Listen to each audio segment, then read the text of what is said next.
दिल कुर्बान, इस पे जान भी कुर्बान है। तेरा पाकिस्तान है, ये मेरा पाकिस्तान है। तेरा पाकिस्तान है, ये मेरा पाकिस्तान है। इस पे दिल कुर्बान, इस पे जान भी कुर्बान है। वो इस पे दिल कुर्बान, इस पे जान भी। बिस्मिल्लाहिर्रहमानिर्रहीम। इय्याका नअबुदु व इय्याका नस्तईन।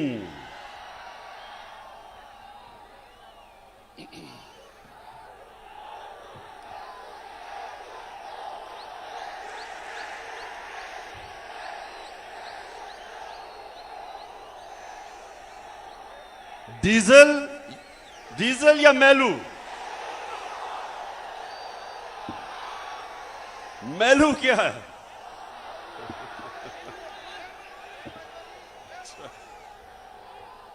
अच्छा, चारसदा मैं आपका इस शानदार इस्तकबाल का आप सबका दिल से शुक्रिया अदा करता हूं। बहुत बहुत शुक्रिया चारसदा। मेरे पास अब आधा घंटा है। मगरिब से पहले आधा घंटा है, उसके बाद आपने चले जाना है। तो मैं ये चाहता हूं कि मैं आज आपसे आधे घंटे में अपनी मुल्क का सूरत हाल रखूं और आप सबको तैयार करूं कि मेरी कौम ने जब मैं आपको कॉल दूंगा, चारसदा आपने मेरे साथ हकीकी आजादी के लिए निकलना है। तो सबसे पहले चारसदा, सबसे पहले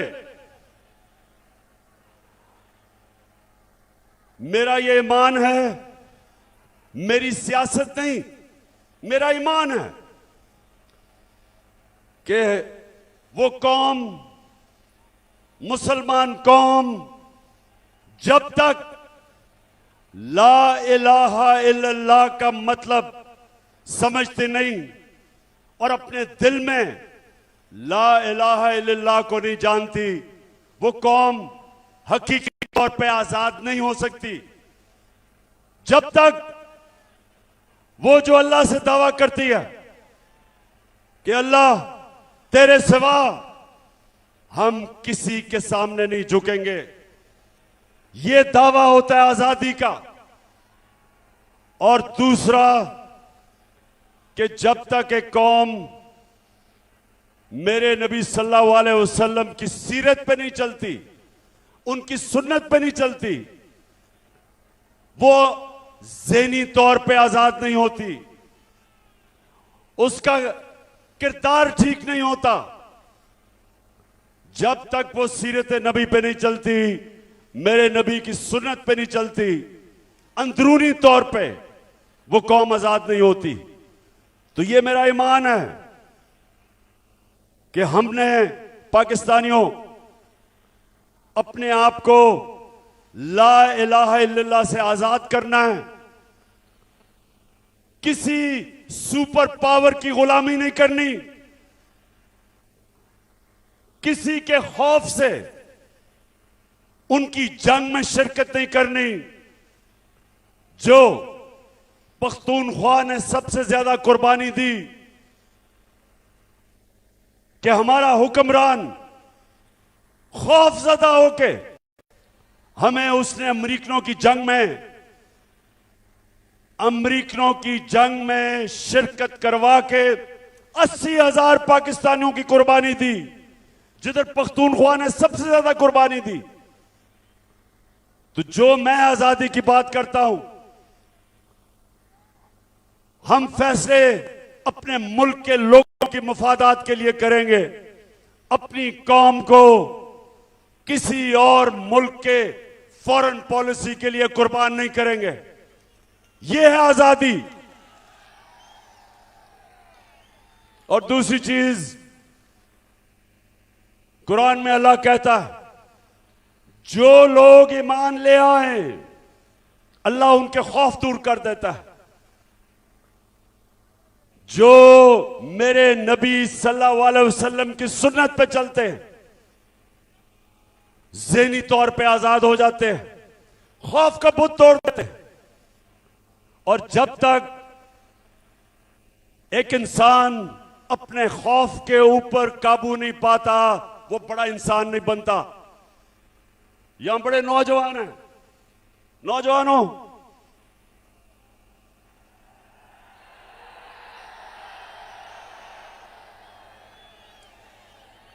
नौजवानों,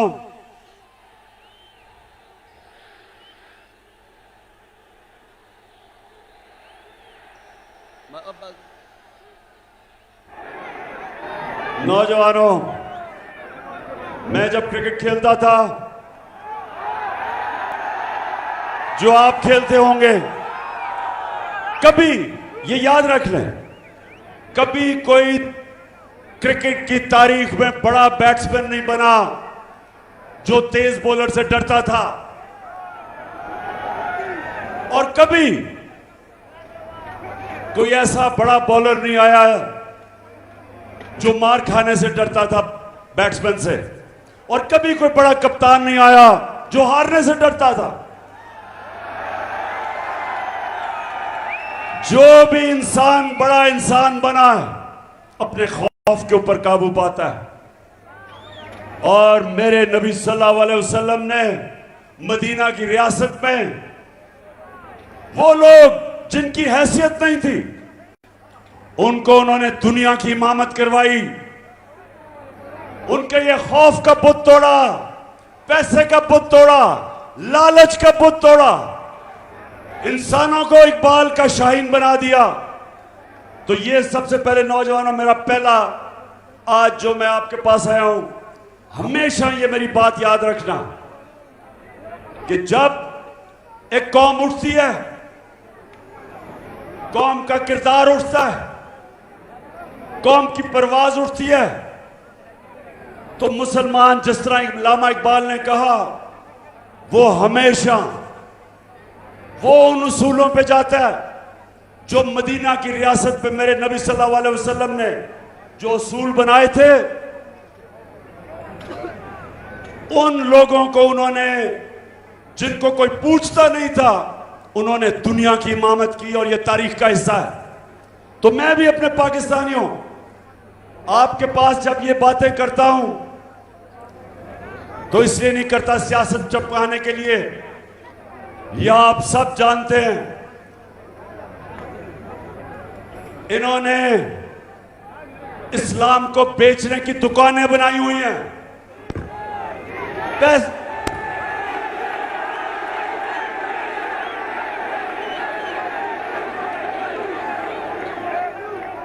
फजलुर रहमान को पैसा दो, कोई भी फतवा डलवा लो।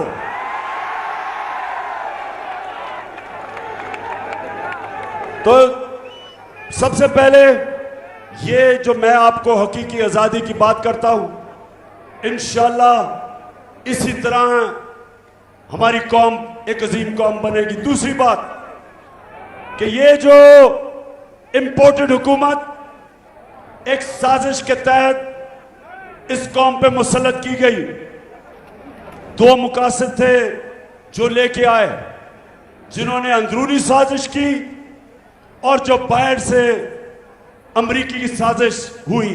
दो मुकासद थे। वो ये चाहते थे अमरीका कि यहां ऐसे हुक्मरान आए जो जब उनको हुक्म करें तो उनको जूते पॉलिश करें।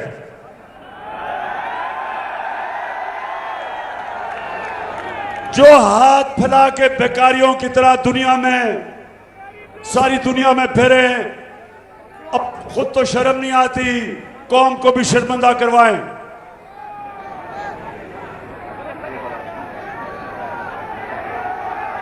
मैं जरा चार सदा ये जरा आप स्क्रीन के ऊपर ये जरा देखें कि क्या ऐसा लीडर आ सकता है जो कि क्या इस सुने जरा, सुने सुने। मैं सऊदी अरब से होके आया हूँ, मैं यूएई के होके, अभी मैं तुर्की होके आया हूँ, और मैंने उन भाइयों को कहा कि आप हमारे बड़े अजीम भाई हैं, हमेशा आपने हमारी मदद की। और मैंने यही कहा, जब मैं आया हूँ तो आप समझेंगे शायद ये मांगने आया है। मैं मांगने नहीं आया, लेकिन मजबूरी है।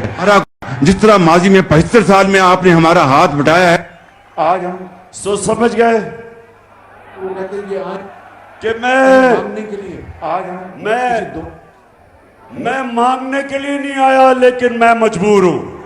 आज हम किसी दोस्त मुल्क में जाते हैं तो वो कहते हैं कि आए हैं मांगने के लिए। अच्छा, अब एक और जरा देख लो।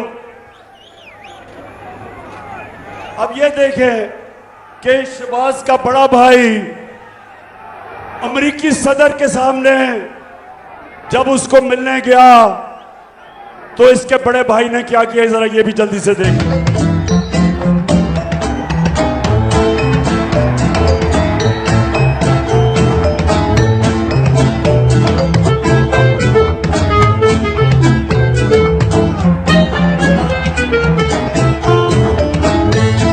I thank you once again and look forward to welcoming you and Mr. Obama and Mrs. Obama in Pakistan. And Keema and Dal is with. 410 सुन दिया। अमेरिकी सदर के सामने इतना खौफजदा कि कहीं गलती ना हो जाए, कि जिस तरह बच्चा हेडमास्टर के पास बैठा हुआ है गलती ना हो जाए, कि पढ़ के कह रहे हैं कि सदर साहब बहुत बहुत शुक्रिया आपका, पढ़ के कह रहा है। मैं ये आपको इसलिए कह रहा हूं कि ये अल्लाह ने हमारा जो मुल्क बनाया है, ला इलाहा इल्लल्लाह पे एक अजीम मुल्क बनाया था। इस तरह के लोगों ने आज इस कौम को दुनिया के सामने हमें शर्मिंदा करवाते।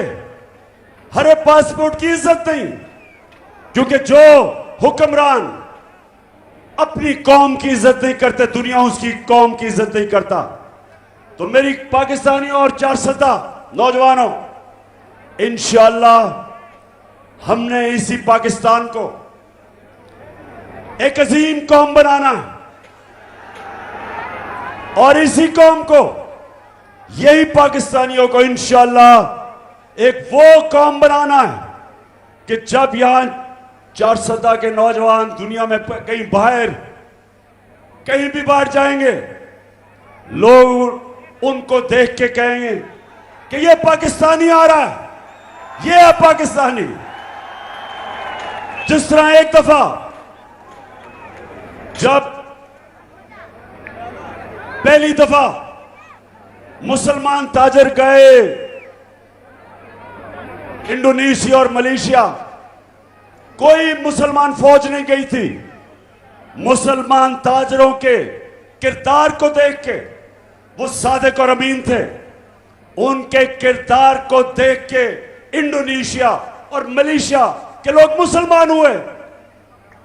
वो इंशाल्लाह एक दिन आएगा कि मेरा जब पाकिस्तानी दुनिया में जाएगा, लोग कहेंगे ये देखे, ये है मुसलमान, ये है उम्मत नबी सल्लल्लाहु अलैहि वसल्लम की।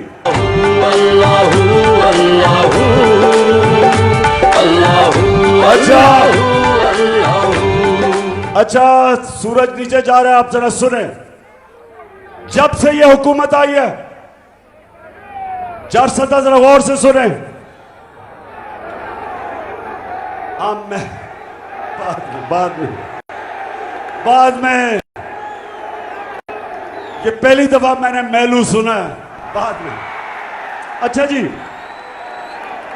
410 जब ये हुकूमत आई, ये जरा आपने गौर से सुनना है।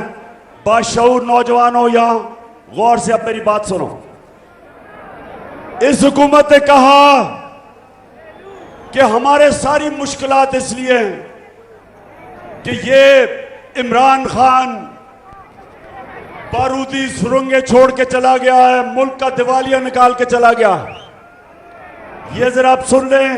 अब आप अपने मोबाइल फोन के ऊपर चेक कर सकते हैं कि मैं जो कह रहा हूं वो ठीक है या गलत है। अब तो बहुत आसान है, आपके मोबाइल फोन के ऊपर आप ये सारा चेक कर सकते हैं कि जो मैं आपको अभी बताने लगा वो ठीक है या नहीं। जब हमें हुकूमत मिली 2018 में, ये गौर से सुनना है नौजवानों, मेरा काम है आपको तरबियत करना। जब हमें हुकूमत मिली, पाकिस्तान का जो खसारा था, बैरूनी खसारा 20 अरब डॉलर, पाकिस्तान की तारीख का सबसे बड़ा खसारा।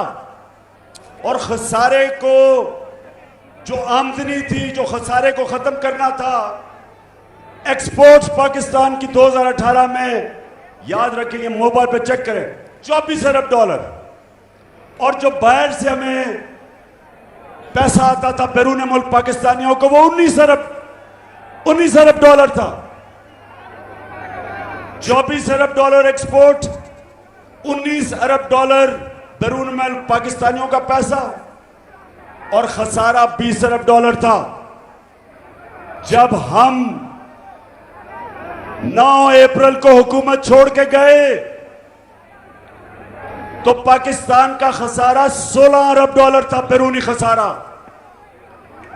16 अरब डॉलर का खसारा, और आमदनी हमारी बैरून मुल्क पाकिस्तान की जो रेमिटेंसेस थी वो 19 अरब डॉलर से गई 31 अरब डॉलर, 12 अरब डॉलर बढ़ गई।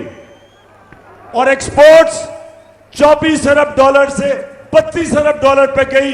रिकॉर्ड एक्सपोर्ट्स की हमने। इसका मतलब कि जब ये छोड़ के गए थे, हमारा खसारा भी बढ़ा, हमारी आमदनी भी कम, और जो हमारे रिजर्व्स थे, जो आपके रुपए को गिरने से रोकते हैं, हमारे रिजर्व्स जब ये छोड़ के गए थे 9 अरब डॉलर थे। हम जब छोड़ के गए थे, छोड़ के नहीं, जब हम वोट ऑफ नो कॉन्फिडेंस जब इन्होंने दर्ज करवाया तो 16 अरब डॉलर के रिजर्व्स थे। ये छोड़ के गए 9 अरब, हम 16 अरब के छोड़ के गए। यानी कि हम बेहतर माइशत छोड़ के गए, उसके बावजूद कि 2 साल सारी दुनिया में कोरोना की वबा थी, सारी दुनिया में जिसने तबाही मचाई, उसके बावजूद हमारी रिकॉर्ड एक्सपोर्ट्स, हमारी रिकॉर्ड रेमिटेंस, सबसे ज्यादा पाकिस्तान तारीख का हमने टैक्स का पैसा इकट्ठा किया, 6100 अरब रुपया रिकॉर्ड टैक्स कलेक्शन। 4 फसलें पाकिस्तान की पिछले हमारे 2 सालों में रिकॉर्ड 4 फसलों की पैदावार हुई। और सुने जरा, 4 सदा समझ रहे हो मैं क्या कह रहा हूं? हम वो पाकिस्तान छोड़ के गए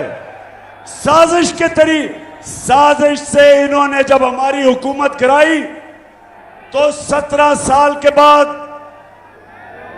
पाकिस्तान की जो माइशत थी, जो हमारी दौलत में इजाफा था, जो इकोनॉमिक ग्रोथ थी, वो 17 सालों के अंदर सबसे बेहतरीन परफॉर्मेंस हमारी आखिरी 2 साल गवर्नमेंट की थी।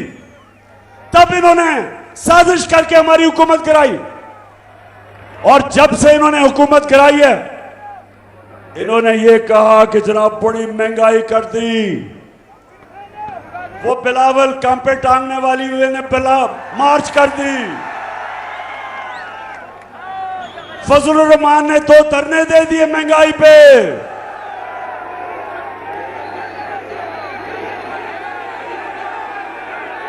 हमने कोई FIR नहीं काटी, कोई कंटेनर नहीं रखे। मैंने तो बल्कि दावत दी कि आ जाओ इस्लामाबाद, अगर तुम्हें मुश्किल पड़े तो मैं तुम्हें खाना पीना भी पहुंचा दूंगा। तो वो जब हमारी हुकूमत इन्होंने गिराई, 17 साल के बाद हमारी इकोनॉमी बेहतरीन ऊपर जा रही थी। और ये पहली हुकूमत जो गिराई, कोई करप्शन का केस ना इमरान खान के ऊपर ना वजीरों पे था।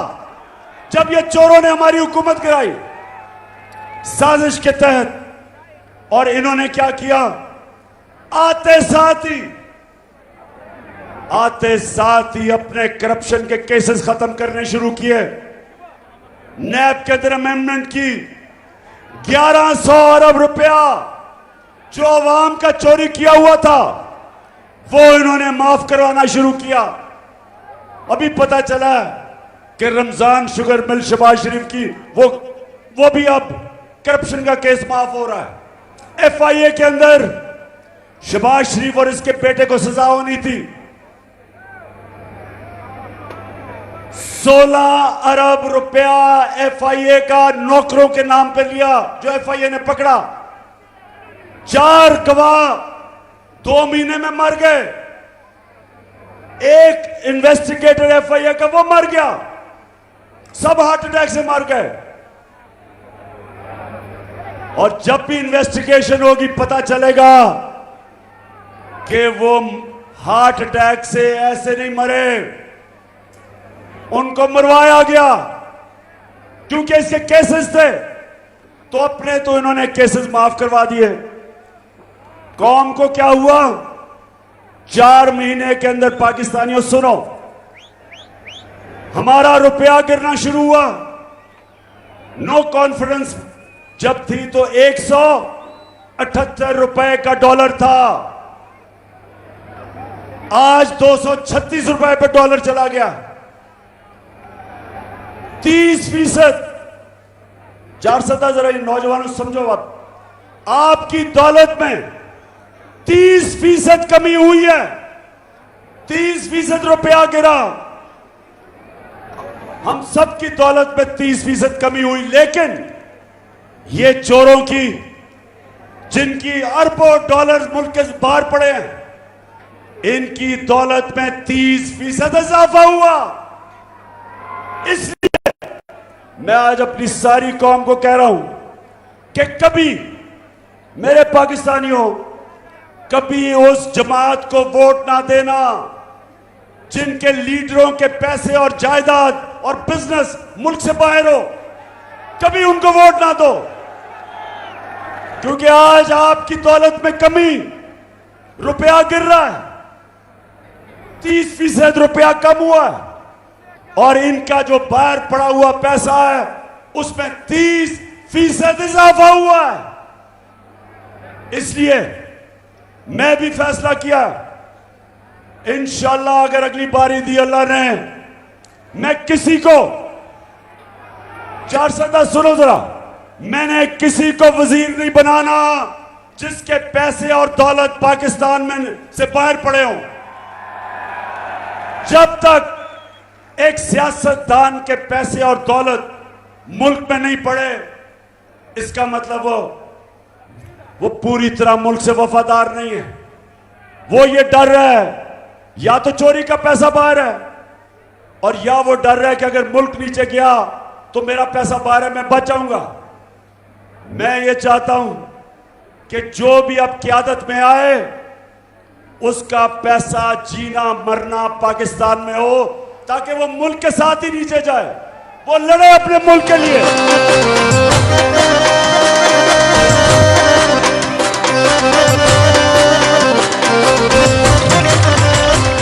चार सदा वक्त कम है, अब जरा सुने इन्होंने क्या किया जब से आए। हम जब सुने 400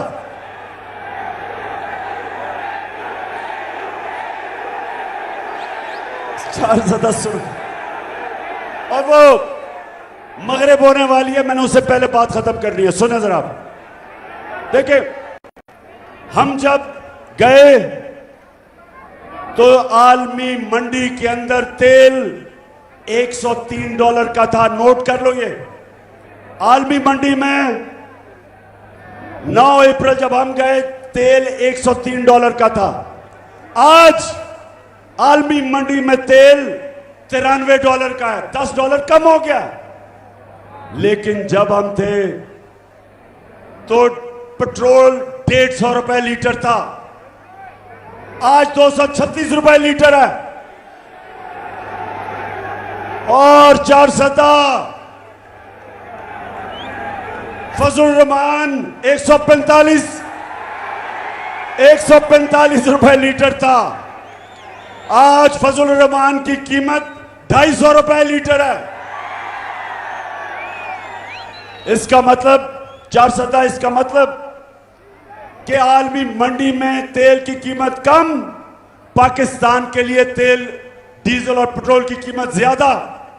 बिजली, जो आज लोगों को बिजली के बिल आ रहे हैं, हम जब हुकूमत में थे 16 रुपए यूनिट थी बिजली की कीमत, आज 36 रुपए दुगनी हो चुकी है। आज टैक्स मिला के 50 रुपए यूनिट से ऊपर चली गई है, 3 गुना ज्यादा बढ़ गई है। ये आए थे महंगाई के ऊपर, महंगाई के सारे रिकॉर्ड तोड़ दिए इन्होंने। और फिर किसानों के लिए, जरा किसानों के लिए मैं बताऊं, हम जब थे 8.5 रुपए यूनिट था ट्यूबवेल के ऊपर बिल, 8.5 रुपए यूनिट, आज 36 रुपए यूनिट है, 3 गुना से भी ज्यादा, 3 गुना से भी ज्यादा ट्यूबवेल पे किसानों की कीमत बढ़ गई है। जो डीएपी था वो 8,000 रुपए, 8,000 रुपए पे था, अब 8,000 रुपए से 14,000 रुपए पे चला गया। पोटैश 4,000 रुपए थी, आज 16,000 रुपए चली गई। और आज किसानों का जो सबसे ज्यादा पैसा हमारे दौर पे बनाया था, आज किसानों के खर्चे इतने हो गए, आज खर्चे इतने ऊपर चले गए। और ये जो किसान 21 तारीख को मुजाहरा कर रहे हैं, मैं आप सबकी पूरी हिमायत करता हूं, किसानों की पूरी हिमायत करता हूं। अच्छा, 400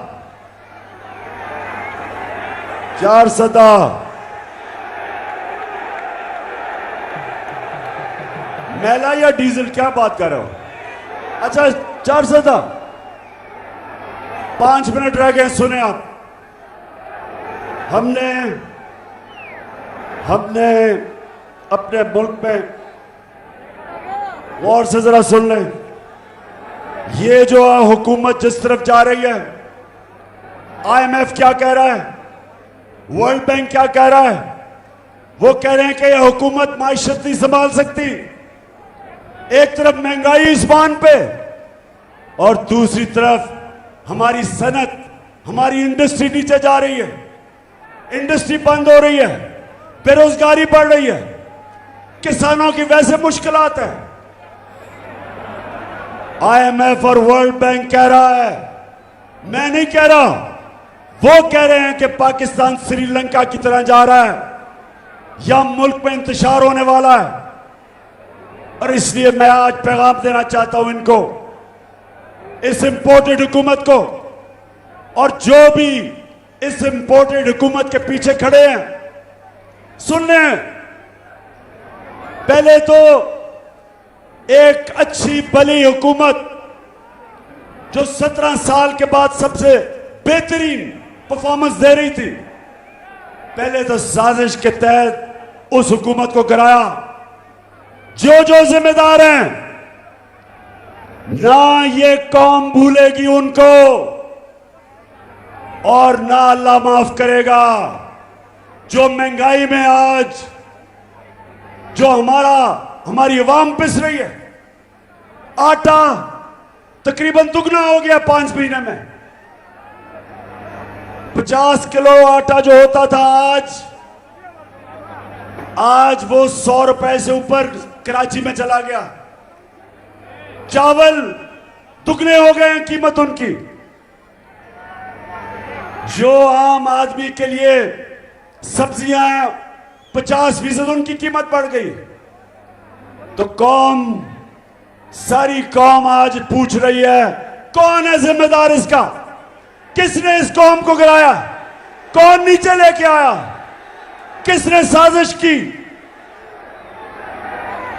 और मेरा पैगाम ये इंपोर्टेड हुकूमत को है कि आज अगर आप ये समझते हैं कि हरबे इस्तेमाल करेंगे, FIR काटेंगे, हमारे कारकुनों के खिलाफ FIR करेंगे, मीडिया का मुंह बंद करेंगे, चैनल्स के खिलाफ एक्शन लेंगे, अच्छे अच्छे सहाफियों के खिलाफ उनके ऊपर जुल्म करेंगे ताकि मुल्क छोड़ के चले जाएं। मेरा आज इंपोर्टेड हुकूमत और जो लोग आपकी हिमायत कर रहे हैं सबको पैगाम है, आप जो मर्जी कर लें, ये अब मैच आप नहीं जीत सकते। ये मैच अब आप हार चुके हैं। जितनी देर आप इलेक्शन नहीं करवाएंगे, मुल्क की माइशत और तेजी से नीचे जा रही है। दुनिया, बाहर की दुनिया आपको पैसे देने के लिए तैयार नहीं है।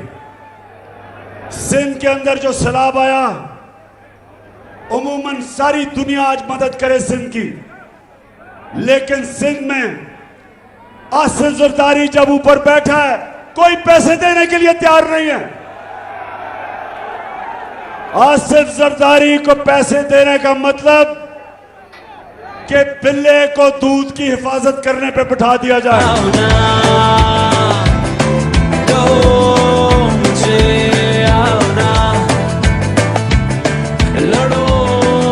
मैं इंशाल्लाह, मैं वैसे आपको आज मैं 4 सदा देख के आया हूं, सारा इलाका जो खास तौर पे मकई की फसल तबाह हुई, कई जगह गन्ने की फसल तबाह हुई, मैं खुद देख के आया हूं।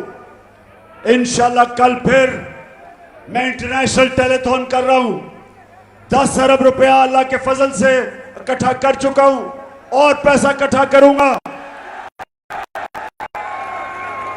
और इधर भी हम पैसा लगाएंगे और इंशाल्लाह सारे पाकिस्तान में जैसे जैसे पैसा आएगा मुतासरीन की मदद करेंगे।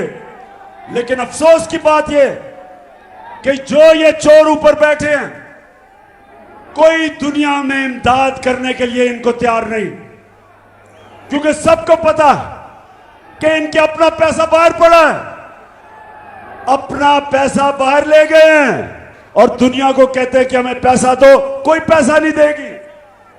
हम इंशाल्लाह अपनी कौम से पैसा इकट्ठा करेंगे। और मैं दूसरी चीज इस हुकूमत को कहना चाहता हूं कि आपकी सारी कोशिश है कि ऑपोजिशन हमें दबाया जाए, मीडिया को दबाया जाए, लेकिन मुल्क के हालात आपसे संभाले नहीं जा रहे। मलाकंड के अंदर लॉ एंड ऑर्डर सिचुएशन शुरू हो गया। पख्तूनख्वा की पुलिस पूरी कोशिश कर रही है, लेकिन फेडरल गवर्नमेंट को अब सामने आना चाहिए और अपनी ड्यूटी पूरी करनी चाहिए, बजाय इसके कि सिर्फ कोशिश करें कि किसी तरह इमरान को दहशतगर्द बना दें या फलाना केस कर दें या जो भी केस कर दें। आपका काम है कि बड़ी यहां लोगों ने कुर्बानियां दी हैं, पख्तूनख्वा के लोगों ने बड़ी कुर्बानियां दी हैं, इसलिए आपकी जिम्मेदारी है कि लॉ एंड ऑर्डर सिचुएशन जो बिगड़ता जा रहा है, खास तौर पे हमारे कबायली इलाकों में और मलाकंड में, ये आपकी जिम्मेदारी है।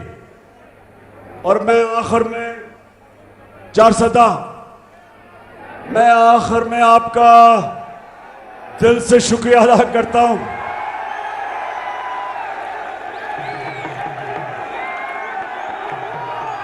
आपने सबने इंतजार करनी है, सबने इंतजार करनी है।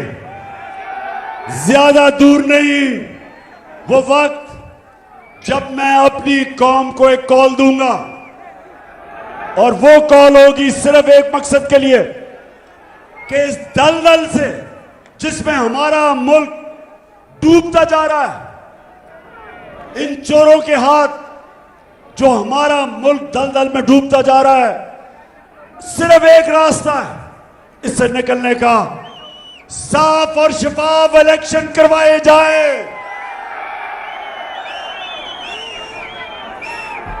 और अगर ये कोई समझता है कि आज ये अवाम, ये जो अवाम सारी है, पाकिस्तान की अवाम एक आवाज से कह रही है कि इंपोर्टेड हुकूमत नामंजूर।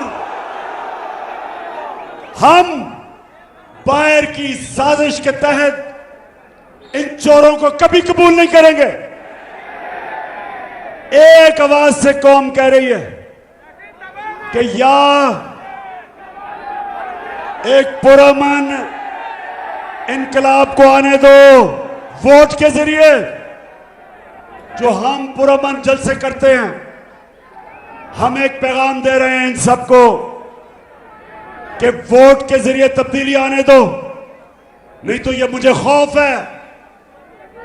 और वर्ल्ड बैंक भी ये कह रहा है, IMF भी ये कह रही है कि मुझे ये खौफ है कि जो अगर आपने पुरअमन इनकलाब का दरवाजा रोका तो वो इनकलाब आएगा यहां, जो गेम सबके हाथ से निकल जाएगी। वो इनकलाब आएगा जो मुल्क को नुकसान पहुंचाएगा। और इसलिए अभी भी वक्त है और एक ही रास्ता है, एक ही रास्ता है साफ और शफाफ इलेक्शन का, और कोई दूसरा रास्ता नहीं है। और चार सदा आप वैसे इलेक्शन के लिए तैयार हो?